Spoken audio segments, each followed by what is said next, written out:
Hello guys, welcome back to the Vedant education. This is class 12 science. और जैसे आप लोगों को मालूम है, हम पढ़ चुके हैं एक आध लेक्चर कोऑर्डिनेशन कंपाउंड, उप सह संयोजक यौगिक, संयोजक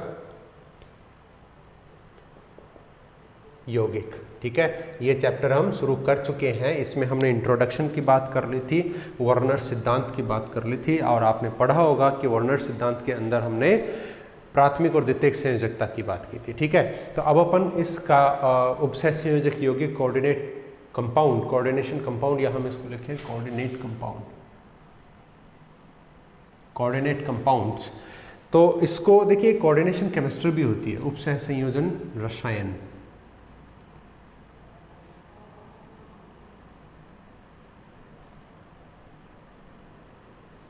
एक कोऑर्डिनेशन केमिस्ट्री भी होती है। इसका मतलब क्या है कि ऐसे कंपाउंड्स का, उपसह संयोजक यौगिकों का अध्ययन जिस रसायन में करते हैं, कोऑर्डिनेट कंपाउंड्स की स्टडी जिस केमिस्ट्री में करते हैं, उसी को हम क्या कहते हैं, कोऑर्डिनेशन केमिस्ट्री कहते हैं। ठीक है, चलो तो आज अपन देखते हैं कि भैया कोऑर्डिनेशन केमिस्ट्री या कोऑर्डिनेट कंपाउंड दिखता कैसा है, उसमें क्या क्या चीज़ें होती हैं। बच्चों, बहुत अच्छा इंटरेस्टिंग चैप्टर है, लेकिन थोड़ा सा आपको इसमें ध्यान रखना पड़ेगा, थोड़ी सी आपको इसमें मेहनत करनी पड़ेगी। देखिए, कोऑर्डिनेट कंपाउंड जो है वो कुछ ऐसा दिखता है। ये M है, M Ln, ये स्क्वायर ब्रैकेट और प्लस माइनस x। अब आप ये मत सोचना कि भाई सारे के सारे कोऑर्डिनेट कंपाउंड्स ऐसे ही नजर आते हैं। ये एक क्या है, उसका फॉर्मूला है, सिंबल है। कंपाउंड तो अलग होंगे जिसमें मेटल कुछ और होगा, L की जगह कुछ हो रहेगा, N की जगह कुछ हो रहेगा। ये एक क्या है, फॉर्मूला है, तरीका है उसको लिखने का। तो अब अपन ये देखते हैं कि भैया इसमें ये कौन कौन चीज़ें हैं। तो ये आपके पास जो M है, ये क्या है, इसको बोलते हैं केंद्रीय धातु परमाणु। इसको क्या कहते हैं, केंद्रीय धातु परमाणु या आयन बोलते हैं। ये होता क्या है, यह क्या करता है, यह लिगेंड से लोन पेयर, मैंने आपको बोला था लोन पेयर असहभाजित इलेक्ट्रॉन युग्म बोलते हैं। लोन पेयर मैंने पहले बात कहा था कि मैं LP लिखूंगा इसको। केंद्रीय धातु परमाणु या आयन है यह लिगेंड से लोन पेयर ग्रहण कर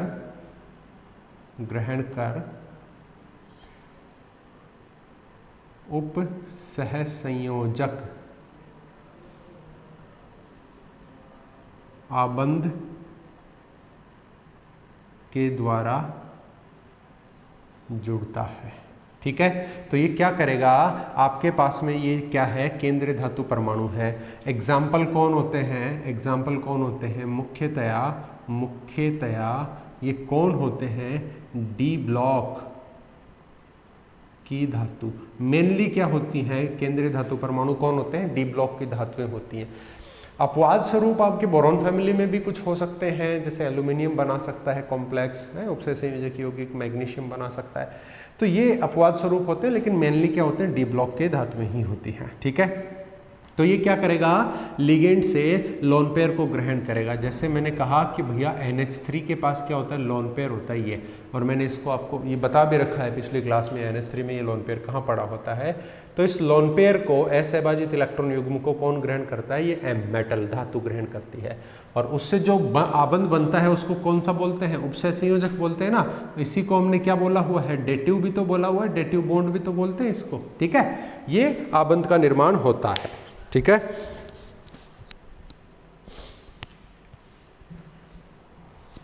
अब देखिए, ये जो आपके पास केंद्रीय धातु परमाणु है, जो मुख्यतः डी ब्लॉक की धातुएं होती है, जिनको हम संक्रमण धातु कहते हैं, ये क्या होती है, यह धातु इलेक्ट्रॉन न्यून होती है। अब बच्चों आप ये समझिए कि भैया इलेक्ट्रॉन न्यून है, तभी तो उस लोन पेयर को ग्रहण कर रही है। लोन पेयर क्या है, इलेक्ट्रॉनों का युग्म ही तो है, तो इसके पास इलेक्ट्रॉनों की कमी होगी जब भी तो ग्रहण करेगा, नहीं तो क्यों करेगा। ठीक है, कमी होती है, अतः यह LP को ग्रहण करता है। ठीक है, जैसे मेटल आबंध बनता हूं मैं, देखो जैसे ये मेटल है और ये कौन है, लिगेंड, और ये हो गया बॉन्ड, कौन सा, ये वाला आबंध। कौन सा? उपसह संयोजक आबंधीय। तो एरो से जो बॉन्ड अपन दर्शाते हैं उसी को तो उपसह संयोजक बॉन्ड बोलते हैं। आपने 11th में पढ़ा होगा रासायनिक आबंध में, ठीक है। अब देखो ये धातु इलेक्ट्रॉन न्यून होती है, अतः ये क्या करेगी? एलपी ग्रहण करेगी तथा एलपी ग्राही को हम क्या कहते हैं? लुईस अम्ल कहते हैं। क्या कहते हैं बच्चों? जो एलपी को ग्रहण करने वाला होता है उसी को हम क्या कहते हैं? क्या कहते हैं? लुईस अम्ल कहते हैं, ठीक है। तो ये तो हो गया इस एम के बारे में। धातु हो सकती है प्लेटिनम, आयरन, ठीक है, कोबाल्ट, निकेल, ठीक है, ये धातुएं हो सकती हैं इसमें। अब देखिए ये एल क्या है? ये एल, यह लिगेंड है जो एलपी का दाता होता है, ठीक है भैया। मेटल क्या कर रहा है? लोन पेयर ग्रहण कर रहा है, तो कोई तो दाता होगा। तो ये लिगेंड जो होते हैं वो एलपी के दाता होते हैं, लोन पेयर के दाता होते हैं। यह एक इलेक्ट्रॉन आधिक्य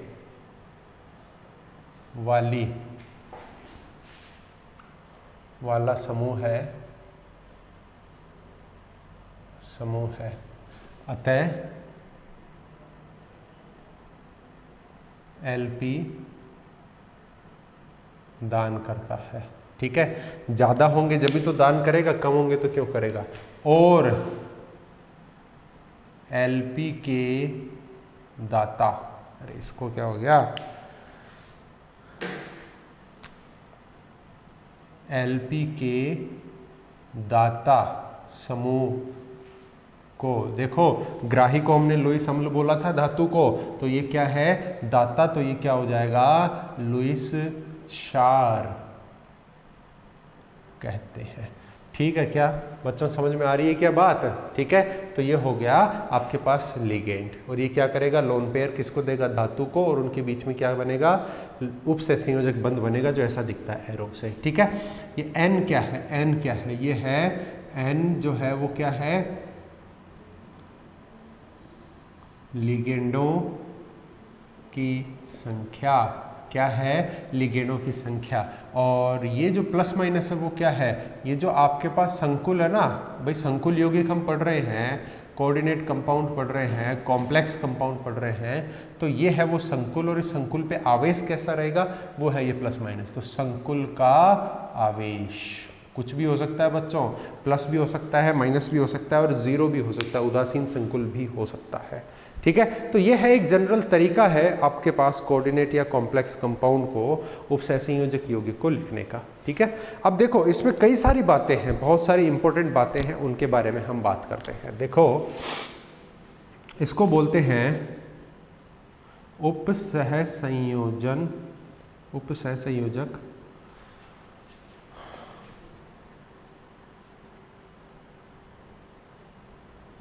समूह, या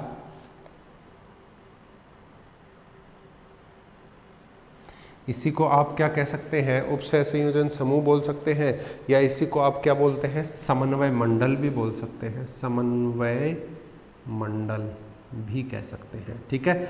देखना बच्चों क्या होता है, आपको बोले उपसह संयोजक समूह या फिर समन्वय मंडल, क्या चीज है बच्चों? तो देखो आपके पास में इसका जैसा मैं एग्जाम्पल लिख के बताता हूं। देखो जैसे मैंने एक एग्जाम्पल ले लिया K4FeCN6, मैंने एक एग्जाम्पल ले लिया, ठीक है। अब देखो हमने ये क्या लिखा है? एक साधारण तरीका लिखा है कि कैसे किसी संकुल यौगिक को, कोऑर्डिनेट कंपाउंड को लिख सकते हैं। तो ये उसमें बड़ा ब्रैकेट होगा, ठीक है, और इस ब्रैकेट के बीच में कोष्टक जो है ना, बड़ा कोष्टक, उसके अंदर क्या है? एक तो धातु है M है, और क्या है? लिगेंड होंगे L, ठीक है ना। तो देखो ये रहा वो बड़ा ब्रैकेट, ये हो गया धातु, ये हो गया लिगेंड, ठीक है। तो ये है धातु, धातु कौन है? आयरन। ये कौन है? लिगेंड, और ये क्या है? N, है ना, लिगेंड की संख्या 6 है। तो आप ये देखिए कि भैया समन्वय मंडल क्या होता है? ये जो बड़ा कोष्टक जो है ना, ये वाला बड़ा कोष्टक जो है, इस कोष्टक में उपस्थित धातु और लिगेंड को ही हम क्या कहते हैं? क्या कहते हैं? ये समन्वय मंडल कहते हैं। देखिए बड़ा कोष्टक जिसमें धातु व लिगेंड उपस्थित है को ही हम क्या कहते हैं, को ही समन्वय मंडल कहते हैं। समझ रहे हैं क्या बच्चों? इसी को हम क्या कहेंगे, समन्वय मंडल कहते हैं। ध्यान देना, ये जो बड़ा ब्रैकेट आपको नजर आ रहा है जिसमें एक तो धातु बैठी है और कुछ लिगेंड बैठे हैं, इन्हीं को मिला करके हम क्या बोल रहे हैं, समन्वय मंडल बोल रहे हैं। लेकिन अब आप ध्यान दीजिए थोड़ा सा, अब अपन इसको एक्सपेंशन करते हैं। आप ये देखिए कि यहाँ पे प्लस माइनस लिखा है, यहाँ पे कुछ नहीं है, तो ऐसा क्या है उसको समझने से पहले आप थोड़ा सा बैक जाइए, वर्नर सिद्धांत पे जाइए। और वर्नर सिद्धांत ने कहा था कि एक तो प्राथमिक संयोजकता होती है जो आयनीकृत हो सकती है। अगर मैं इसका आयनन करता हूं बच्चों तो मेरे को क्या मिलेगा, ये पोटेशियम पे कितना चार्ज होता है, प्लस, कितने पोटेशियम है, 4, ठीक है, ये तो इसका कैटायन आ गया और ये एनायन पूरा का पूरा रहेगा, ठीक है, CN6। अब देखो 4 पॉजिटिव निकल गए तो 4 नेगेटिव आ जाएंगे। अब देखो आयनन किसका हो गया, इस पॉजिटिव का। तो ये जो आयनन होने वाले पॉजिटिव हैं, इन्होंने क्या किया, इस धातु की प्राथमिक संयोजकता को पूर्ण करते हैं। क्योंकि हमने कहा था प्राथमिक संयोजकता कैसी है, आयनन वाली, जिसका आयनन हो सकता है। और प्राथमिक संयोजकता क्या है, इसकी इन आयनों से पूरी होती है। तो इस आयन से इस आयरन की प्राथमिक संयोजकता पूरी हो रही है। एक द्वितीयक संयोजकता हमने लिखी थी, वो किससे पूरी होती है, लोन पेयर से। लोन पेयर कौन देता है, लिगेंड दाता होता है ना लोन पेयर का। यहाँ कौन है, ये साइनाइड, तो ये लोन पेयर इसको अंदर ही अंदर दे रहे हैं। हमने केवल इस आयन को अलग किया है, इन दोनों आयनों को अलग किया है, इनका आयनन किया है। तो ये तो क्या है, प्राथमिक संयोजकता वाले आयन है। और इसके अंदर जो साइनाइड और आयरन आपस में जुड़े हुए ना उपसय संयोजक यौगिक से, ये द्वितीयक संयोजकता का बॉन्ड है बच्चों, जिसको हम नहीं तोड़ पाए हैं। देखो ये एज इट इज हमने लिख दिया है, नहीं तोड़ पाए ना, क्योंकि हमने कहा था कि सेकेंडरी वैलेंसी अनायनित होती है। क्लियर है क्या बच्चों? कौन पूरी करता है, लोन पेयर। यस, ये लिगेंड जो है साइनाइड एक देता है, तो 6 लोन पेयर इसको जा रहा है। इसका मतलब इसकी द्वितीयक संयोजकता 6 हो गई। सिंपल, समझ में आ रहा है? अब देखो, तो फिर ये जो आपके पास बाहर की तरफ है, ये वाला जो है ना, ये वाला, इसी को मैं क्या कहता हूं, इसी को कहते हैं आयनन मंडल। तो जो आयन बाहर की तरफ है, देखो कोष्टक से बाहर, या देखो अब मैं समन्वय मंडल यूज कर लूं क्योंकि हम समझ गए, समन्वय मंडल के बाहर उपस्थित आयन को हम क्या कहते हैं, आयनन मंडल कहते हैं। समझ में आ रही है क्या बात? आयनन मंडल कहते हैं। बताओ आयनन मंडल क्या पूरा करता है, धातु की प्राथमिक संयोजकता को पूरा करता है, क्योंकि आयनित हो रहा है। क्लियर है क्या बच्चों? यस, होपफुली आप लोगों को बड़े अच्छे से समझ में आ रहा होगा। अच्छा, इस आयनन मंडल को ही इंग्लिश में एक बात बोलते हैं बच्चों, क्या बोलते हैं, काउंटर आयन। काउंटर आयन मतलब इस संकुल पे जो ये आवेश है, इसको उदासीन करने वाला, बैलेंस करने वाले आयन को ही हम क्या कह रहे हैं, काउंटर आयन या समन्वय आयनन मंडल कह रहे हैं। बोलो, समझ में आती है क्या बात? समझ में आती है ना? चलो, इसमें एक चीज देखना बच्चों, आप गौर करिए कि कहीं कहीं पे ये जो आयन है वो पहले लिख दिया हमने और कहीं कहीं पे यहाँ बाद में लिखते हैं। मैं एक एग्जांपल देता हूँ आपको। कोबाल्ट का एग्जांपल हमने बहुत अच्छे से पढ़ा हुआ है ना बच्चों, ये वाला एग्जाम्पल आपने पढ़ा था, ठीक है, आपके जो वर्नर थ्योरी थी उसमें भी आपने पढ़ा था। इसमें देखो, ये तो क्या हो गया, आपका समन्वय मंडल हो गया बड़े कोष्टक में, और ये आपका कोबाल्ट धातु हो गया, और ये लिगेंड हो गया NH3 अमोनिया, जिसकी संख्या 6 है। समझ में आ गई बात? लेकिन ये बाहर देखो, Cl कितने लिखे हैं, 3 लिखे हुए हैं। यहाँ जो आपका आयनन मंडल पोटेशियम था वो 4 थे, और वहाँ आयनन मंडल कौन है Cl-, वहाँ पे आयनन मंडल है जो 3 है। इसका मतलब कोबाल्ट की प्राथमिक वैलेंसी अलग है और इसकी प्राथमिक वैलेंसी अलग है आयरन की, इसलिए K4 प्राथमिक वैलेंसी पूरे करने वाला 4 है, उस 3 है। अब ध्यान देने की बात यह है कि यहाँ पे पोटेशियम को तो इस बड़े कोष्टक के पहले लिखा था और इस Cl को बाद में लिख दिया, तो क्या अपनी मर्जी से लिख रहे हैं? नहीं बच्चों, ध्यान देना, आप ये नहीं कर सकते कि भैया जहां मर्जी है वहां लिख सकते हैं। हमेशा ध्यान दीजिए, धनायन को समन्वय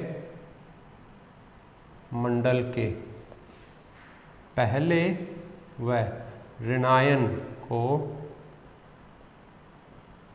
बाद में लिखते हैं। ये बात आप फिक्स कर लेना, दिमाग में सेट कर लेना। देखो, पोटेशियम क्या था, पॉजिटिव होता है तो पहले लिख दिया, इसके समन्वय मंडल के पहले लिखा है, और Cl क्या होता है माइनस, तो मैंने समन्वय मंडल के बाहर इसको लिखा है। ये काउंटर आयन है, आपका आयनन मंडल है। बोलो बच्चों समझ में आई कि नहीं आई बात?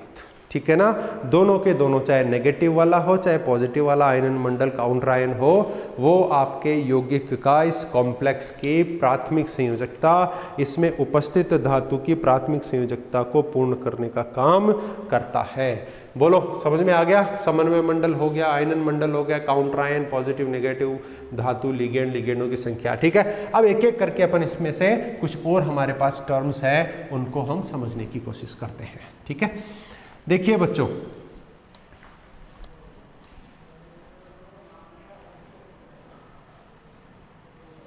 अब इसके अंदर मैं एक बहुत ही इंपॉर्टेंट बात लेकर के आपको चलता हूँ। सेंट्रल एटम आयन हो गया हमारे पास में।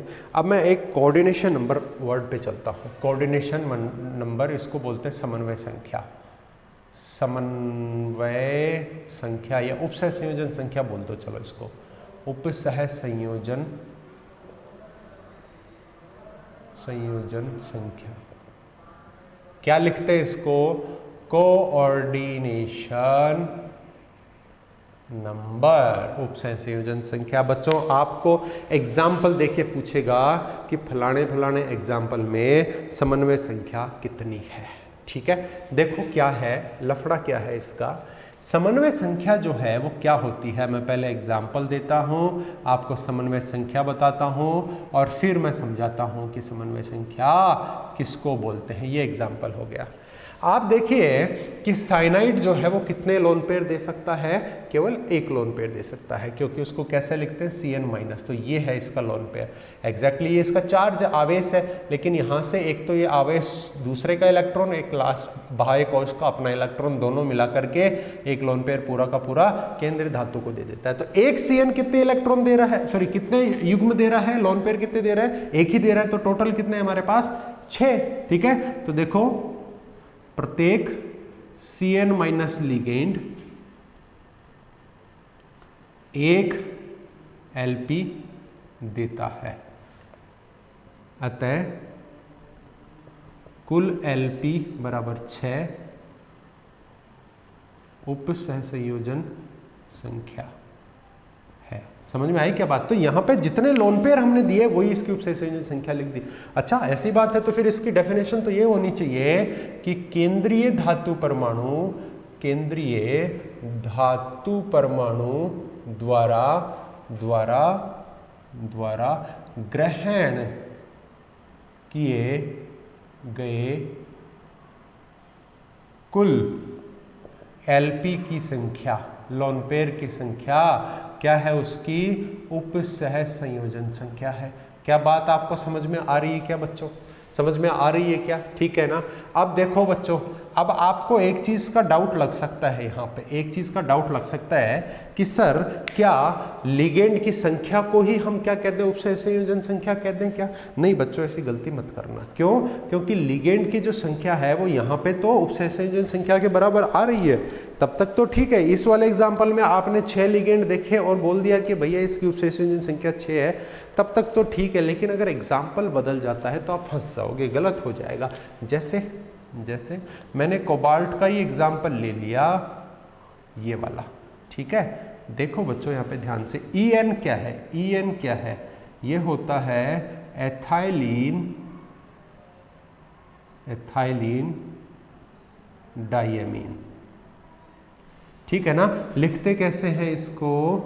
NH2CH2CH2NH2। देखो नाइट्रोजन पे एक लोन पेयर, एक इस पे लोन पेयर, टोटल कितने लोन पेयर है इस En के पास? 2। ठीक है ना, 1 और 2। अब आप अगर इस तरीके से चलोगे तब तो ठीक है, लेकिन आपने अगर ये गलती कर दी कि सर जितने लिगेंड थे उतना ही क्या हमारे पास उपसंयोजन संख्या लिख सकते हैं क्या? क्योंकि यहाँ पे आपको नजर आ रहा है, ऐसा नहीं कर सकते। अगर ऐसा करोगे तो इसकी उपसंयोजन संख्या कितनी हो जाएगी? 3 हो जाएगी आपके हिसाब से, तो क्योंकि इसमें 3 En है, 3 लिगेंड है, तो ये गलत है। आपको लोन पेयर देखने हैं, तो एक En क्या करता है? ये 2 लोन पेयर देता है, तो 3 En क्या करेंगे? 6 लोन पेयर देंगे। अगेन इसका उपसंयोजन संख्या क्या है? 6 है, 3 नहीं है। आप इसको देख के मत लिख देना। देखो प्रत्येक EN लिगेंड 2 LP देता है, अतः कुल LP बराबर 6 उप सहसंयोजन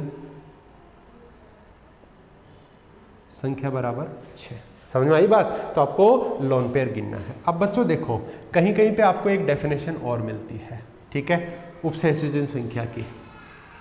उप सहसंयोजन संख्या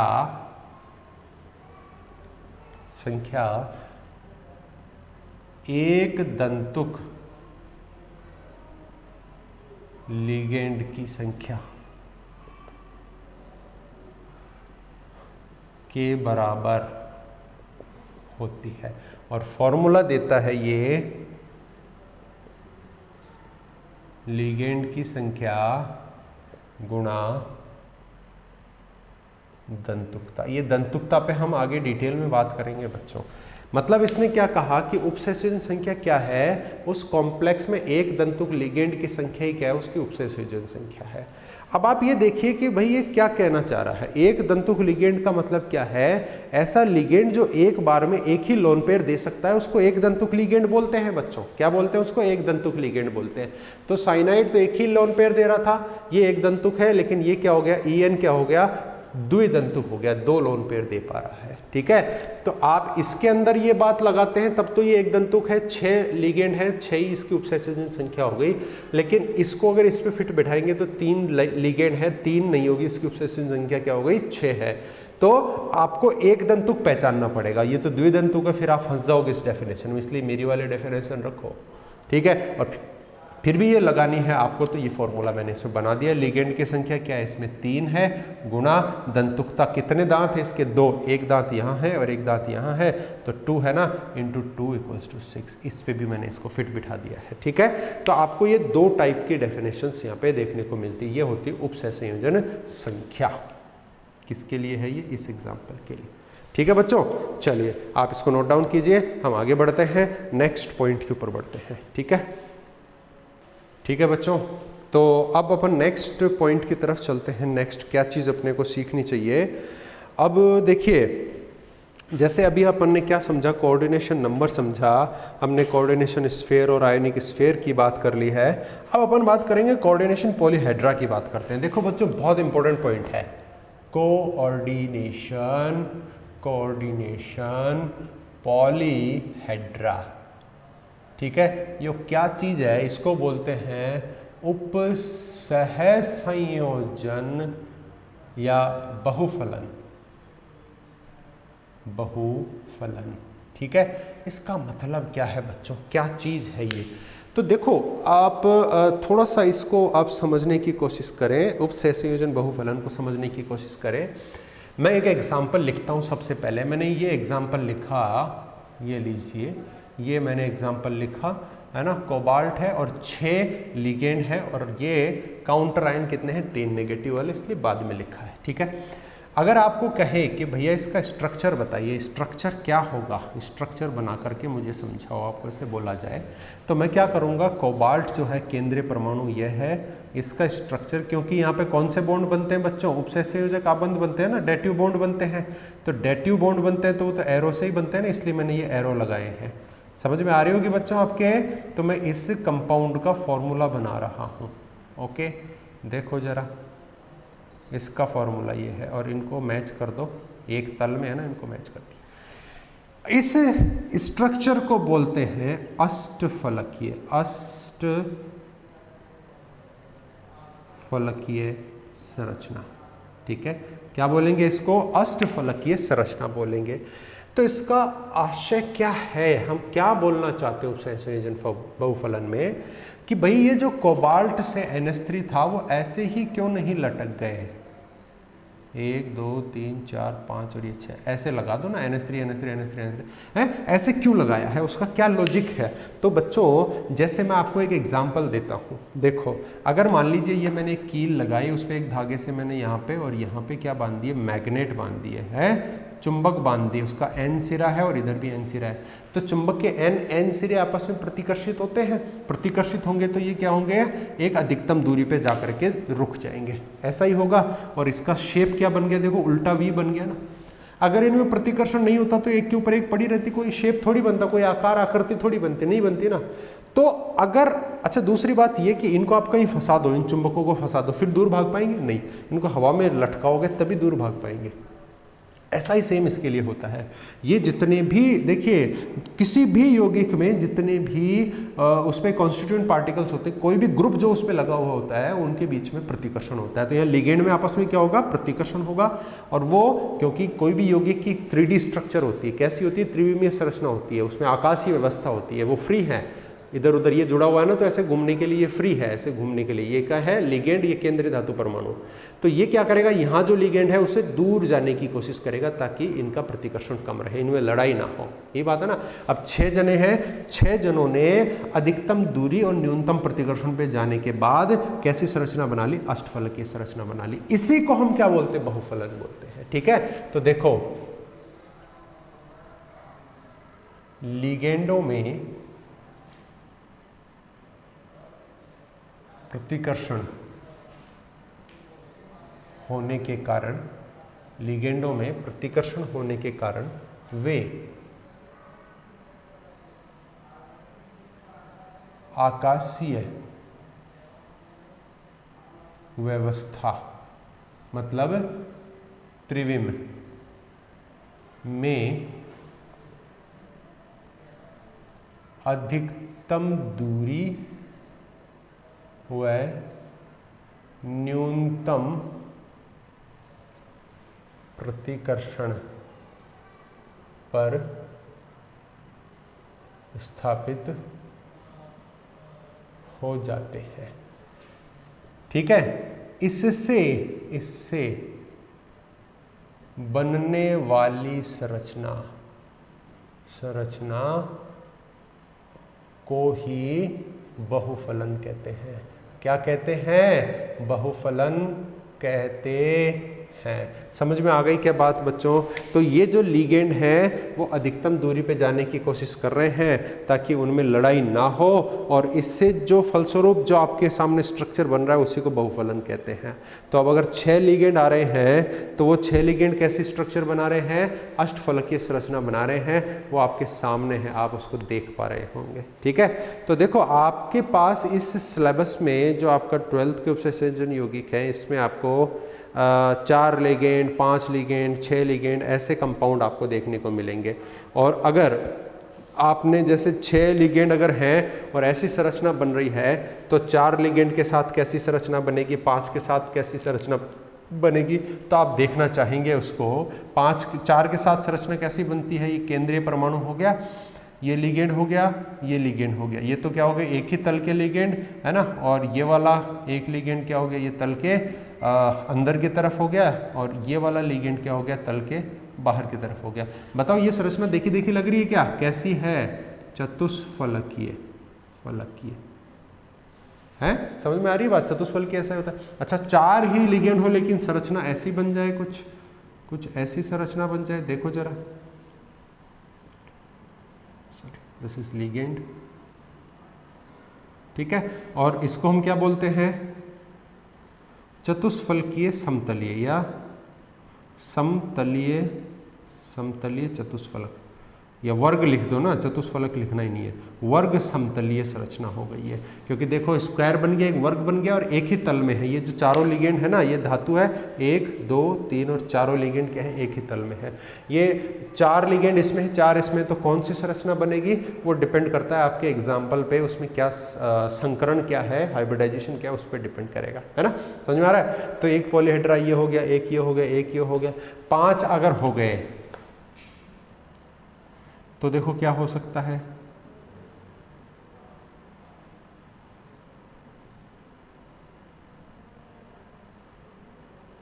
ये लिगेंड है, टोटल कितने हो गए, 5 हो गए ना। तो इसको बोलते हैं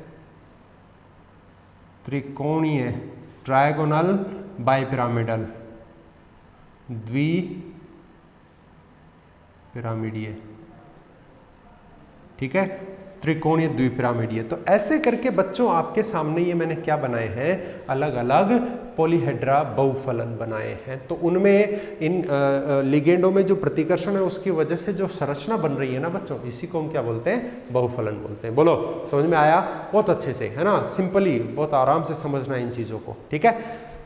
चलिए आगे बढ़े, आप नोट डाउन कीजिए, पॉज करके नोट डाउन कीजिए, समझिए, नोट्स बनाते चलिए इसके साथ साथ में, ठीक है ना। देखिए आगे बढ़ते हैं हम, और इस पॉलीहेड्रा के बाद जो बहुत ही इंपॉर्टेंट पॉइंट अब आने वाला है हमारे पास में, उसको बोलते हैं ऑक्सीकरण अवस्था। किसकी निकालेंगे ऑक्सीकरण अवस्था? जो आपके पास कंपाउंड है, कॉम्प्लेक्स कंपाउंड है, संकुल यौगिक, उसमें जो धातु है ना, उसकी ऑक्सीकरण अवस्था अपने को निकालनी है बच्चों। आपको एग्जाम्पल देकर के बोलेगा कि इस एग्जाम्पल में ऑक्सीकरण अवस्था बताइए, आपको एग्जाम्पल देकर के बोलेगा कि भैया इसका नामकरण कीजिए किसी भी कॉम्प्लेक्स का, तो नामकरण में भी आपको ऑक्सीकरण अवस्था बहुत इंपॉर्टेंटली चाहिए ही चाहिए। तो मतलब ऑक्सीकरण अवस्था ऐसी चिड़िया का नाम है जो आपको आनी चाहिए, ठीक है। अब देखिए ऑक्सीकरण अवस्था, या तो आपको ऑक्सीकरण अवस्था पे क्वेश्चन पूछेगा या नामकरण पे क्वेश्चन पूछेगा। एक नंबर का क्वेश्चन आने ही वाला है, बोर्ड एग्जाम में एक नंबर का क्वेश्चन जरूर आएगा इसमें से, ठीक है क्या बच्चों। तो देखो नेक्स्ट टॉपिक है हमारे पास ऑक्सीकरण अवस्था, ऑक्सीडेशन स्टेट। देखो बच्चों होती क्या है, केंद्रीय धातु का कुल आवेश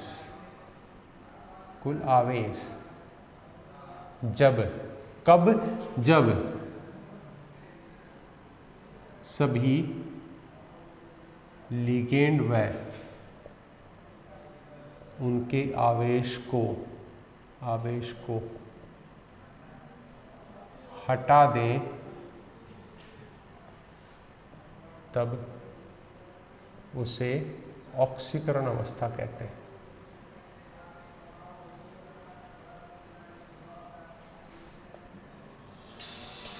ठीक है, इसको क्या बोलते हैं, ऑक्सीडेशन स्टेट, ऑक्सीकरण अवस्था बोलते हैं। समझ में आ गई बात। अब देखो बच्चों, केंद्रीय धातु का कुल आवेश है, कब? जब उससे जुड़े हुए सभी लिगेंड को आप हटा दें और उन लिगेंडों के आवेश को भी हटा दें, तो उस वक्त बचा हुआ जो केंद्रीय धातु परमाणु के ऊपर टोटल आवेश है ना, उसी को हम क्या बोलते हैं, उसका ऑक्सीकरण अवस्था बोलते हैं। समझ में आ रही है क्या बच्चों? ठीक है, अब अपन एग्जाम्पल लेकर के इसको करेंगे। देखो क्या चीज़ है, क्या एग्जाम्पल है, वो चीज़ आप देखिए इसके अंदर। एग्जाम्पल मैं ले रहा हूँ, बहुत सारे एग्जाम्पल मैं लूँगा, ठीक है। देखो मैंने पहला एग्जाम्पल इसमें लिया है, एग्जाम्पल नंबर 1 जो मैंने पहले लिया था, दिस इज पोटेशियम फेरोसाइनाइड, ये एग्जाम्पल है, ठीक है। इसी एग्जाम्पल को एक दूसरा तरीका और है लिखने का, आयनन कर दूं मैं इसका, है ना। आयनन कर दूंगा तो K+ अलग चला जाएगा, और कितने K+ है बच्चों, 4, तो 4+ है तो इसके ऊपर कॉम्प्लेक्स के ऊपर चार्ज क्या आएगा, 4 माइनस आ जाएगा ना, -4 आ जाएगा।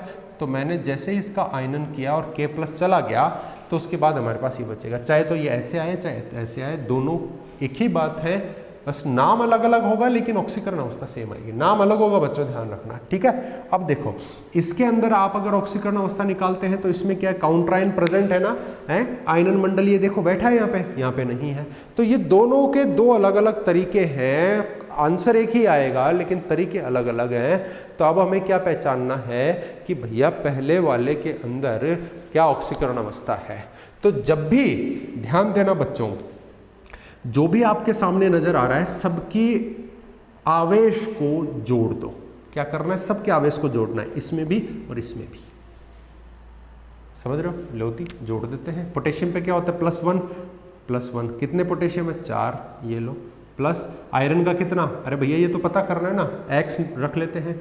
एक साइनाइड का कितना होता है, -1, कितने साइनाइड, 6। ये आपको मालूम होना चाहिए बच्चों कि लिगेंड का आवेश कितना है। हम एक पूरी टेबल पढ़ेंगे लिगेंड की, दंतुकता और उसका आवेश, और कौन इलेक्ट्रॉन देने वाला है कौन नहीं देने वाला है, फिर उसमें आपको याद हो जाएगा, है ना। अभी जो मेन सामने आ रहे हैं उनको आप पढ़ लीजिए। इसमें देखो, इसमें आगे तो काउंटर आयन तो कोई नहीं है ना, दोनों तरफ ना पॉजिटिव है ना नेगेटिव है, इसको X मानना है हमें, है ना। प्लस साइनाइड क्या देता है, -1, कितने साइनाइड है, 6, ये लीजिए जोड़ लिया सभी का आवेश। अब जब भी काउंटर आयन है तो देखो इस यौगिक के ऊपर पूरे पे कैसा आवेश नजर आ रहा है आपको? कुछ आवेश दिख रहा है क्या प्लस या माइनस? नहीं दिख रहा है ना। क्यों नहीं दिख रहा है? क्योंकि ये उसको बैलेंस कर रहा है, इसके ऊपर -4 है, उसको ये बैलेंस कर रहा है, तो कुछ नजर नहीं आ रहा हमें आवेश, 0। तो जब भी काउंटर आयन चाहे नेगेटिव हो चाहे पॉजिटिव प्रेजेंट हो, उस वक्त उस यौगिक पे कोई आवेश नहीं होगा, इसलिए सबका आवेश जोड़ करके 0 के बराबर करना है। अच्छा, यहाँ पे काउंटर आयन नहीं है, इसलिए इस संकुल के ऊपर क्या है? आवेश है, और ऐसे टाइम पे क्या करना है? सभी का आवेश जोड़ करके इस संकुल के आवेश के बराबर कर देना है। बोलो बात समझ में आई क्या? तो काउंटर आयन है तो अलग तरीका है, नहीं है तो अलग तरीका है, बराबर 0 और बराबर इस संकुल पे जो आवेश है वो। ठीक है, बस अब x निकाल दीजिए। x इक्वल्स टू, ये प्लस का 4 इधर जाएगा -4, ये माइनस का 6 इधर जाएगा +6, तो +6 - 4 इक्वल्स टू +2। यही क्या है? ऑक्सीकरण अवस्था। बच्चों समझ में आई क्या बात? ठीक है, +2 चाहिए, देख रहे हैं इसमें क्या है? x इक्वल्स टू, ये -4 तो है ही, और ये +6 इधर से आ गया, इसमें भी क्या है? +2। We are right. ठीक है, अच्छा देखो, अब मैं एक और एग्जांपल आपको लेके देता हूँ यहाँ पे, एग्जांपल नंबर 2। अभी हमने कोबाल्ट की बात की थी, ये देखिए कोबाल्ट 6 थे, बाहर क्या था? Cl3 था। इसमें देखो काउंटर आयन कौन सा आ गया बच्चों? पॉजिटिव आया या नेगेटिव आया? देखो जरा, राइट साइड में लिखा है या लेफ्ट साइड में लिखा है? समन्वय मंडल के, समन्वय मंडल के राइट साइड में लिखा है, तो नेगेटिव वाला काउंटर आयन है। ठीक है, तो नेगेटिव वाला काउंटर आयन है, तो इसको मैं अगर हटा दूं, 1 Cl पे कितना माइनस होता है? 1, 3 Cl है तो -3 हो जाएगा। अगर मैं 3 को हटाऊंगा तो इस यौगिक पे, इस संकुल पे क्या चार्ज आ जाएगा? यहाँ 3+। तो देखो ये तो हो गया आपके काउंटर आयन Cl- के साथ में, और इसके बिना ये कैसा नजर आएगा? बहुत ही सुंदर नजर आएगा, ये देखिए ऐसा। ठीक है, अब देखो सबको जोड़ना है, कोबाल्ट का तो पता लगाना है, x प्लस अमोनिया, NH3 0 होता है बच्चों, आवेश नहीं होता इस पे, 0 ऐसा ही तो होता है अमोनिया, इस पे तो कोई चार्ज नहीं है, तो 0 कितने हैं? 6। ठीक है, प्लस इसको भी जोड़ना है, काउंटर आयन को भी, कितने हैं? 1 का -1, कितने टोटल? 3, बराबर किसके करूँ? 0 के, क्योंकि इसमें काउंटर आयन प्रेजेंट है बच्चों, समझ गए? क्योंकि इसमें काउंटर आयन प्रेजेंट है। अब इसमें देखिए, ये कोबाल्ट क्या है? x प्लस NH3 पे 0 × 6, वही वाली बात है ना? अब आगे कोई है क्या जोड़ने के लिए? नहीं है, तो इक्वल किसके करें? जो इस कॉम्प्लेक्स का चार्ज है, 3। यहाँ पे x की वैल्यू कितनी आ रही है बच्चों? ये तो 0 हो गया, 3 × 1 = 3, माइनस का है, इधर जाएगा प्लस का, तो इक्वल्स टू +3। कोबाल्ट का चार्ज कितना आ रहा है? +3 आ रहा है। यहाँ पे देखो क्या आएगा? x, ये 0 हो गया, +3 डायरेक्ट ही बैठा है ना। आप देखिए जरा, इस संकुल में कौन कौन है? इस संकुल में एक तो धातु है अपना कोबाल्ट, और 6 कौन है? लिगेंड। लिगेंड कौन है? NH3 अमोनिया, उदासीन होता है, मतलब इस संकुल पे जो पूरा चार्ज +3 है वो किसका? अकेले का केंद्रीय धातु परमाणु का है, क्योंकि लिगेंड जो वो तो उदासीन होगा, तो लेना देना ही नहीं, तो डायरेक्ट हमें दिख रहा है किसका? तो +3 है। यस, +3। बोलो बात समझ में आ रही है कि नहीं आ रही है? आ रही होगी होपफुली आपको बात समझ में। ठीक है, चलो इसके अंदर मैं आपको एक एग्जाम्पल और दे देता हूँ, एक एग्जाम्पल सिंपल सा मैं और देता हूँ, और आप उसको समझिए, है ना? आप सोल्व करने की कोशिश करना।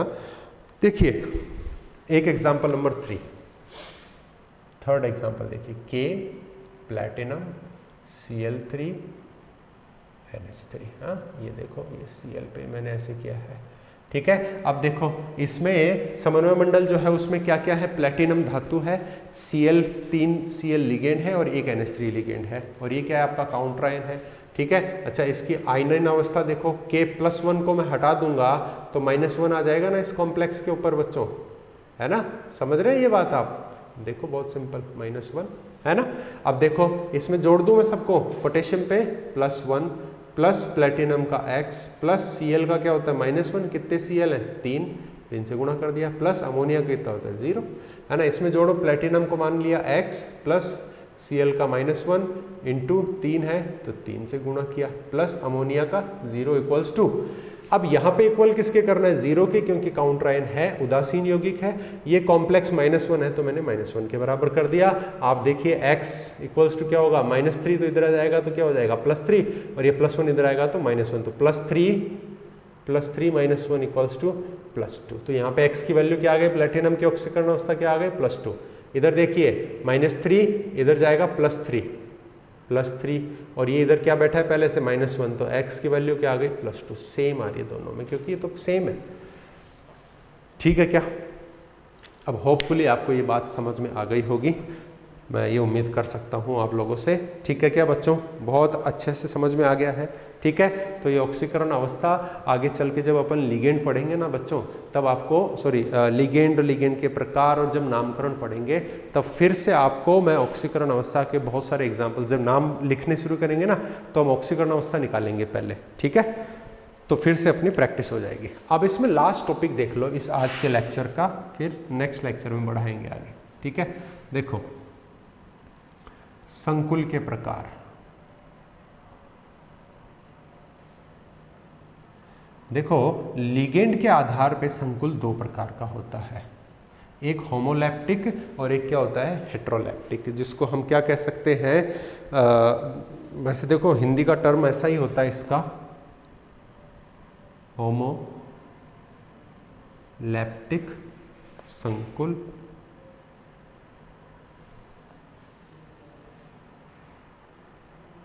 हेट्रोलैप्टिक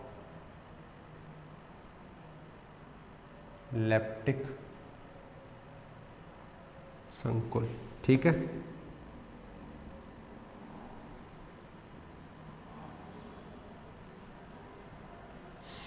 देखिए मैं इसमें एग्जाम्पल लिखता हूं एक,